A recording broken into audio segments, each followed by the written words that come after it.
In this video, you will get an overview on how to prepare for your PE reporting. This is a very important step and will save you time later in the process. To navigate successfully through this video, please have the following documents ready: a list of the main duties in your role, your pre-assessment guidance results, and the PE checklist. Jason is a financial analyst at a large telecommunications company.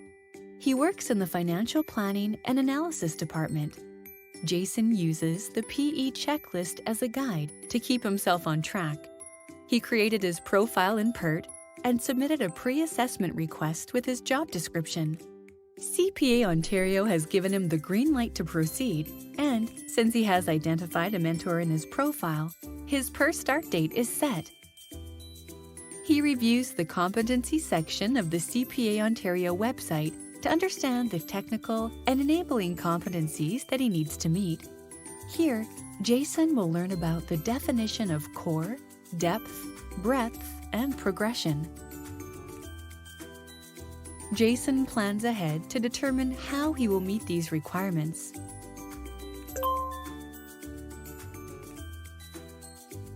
The first step to this is determining his current main job duties by identifying where he spends the most time in his role. Then, Jason reviews the pre-assessment guidance results that CPA Ontario provided to see which competency areas he should focus on based on these main duties.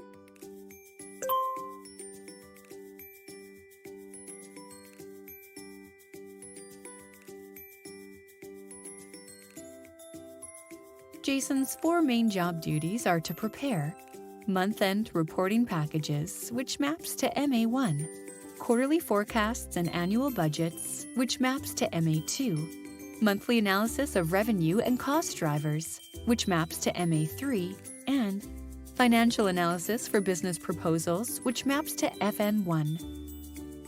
He will look for future opportunities to develop the remaining competencies required. Since management accounting is his main focus, this will likely be his depth area.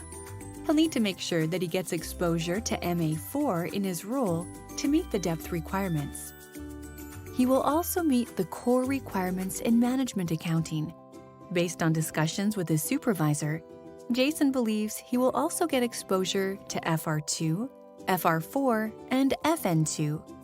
If so, Jason will be able to meet the breadth requirements with these 8 subcompetencies.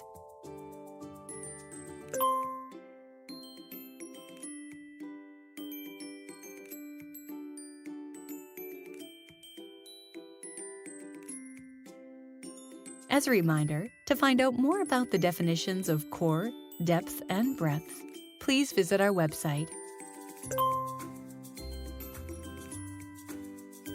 Jason will find it helpful to keep track of his job duties and examples that clearly illustrate how he's demonstrating the required technical and enabling competencies. Jason will document his job duties and examples every 6 months in PERT by creating a current experience report.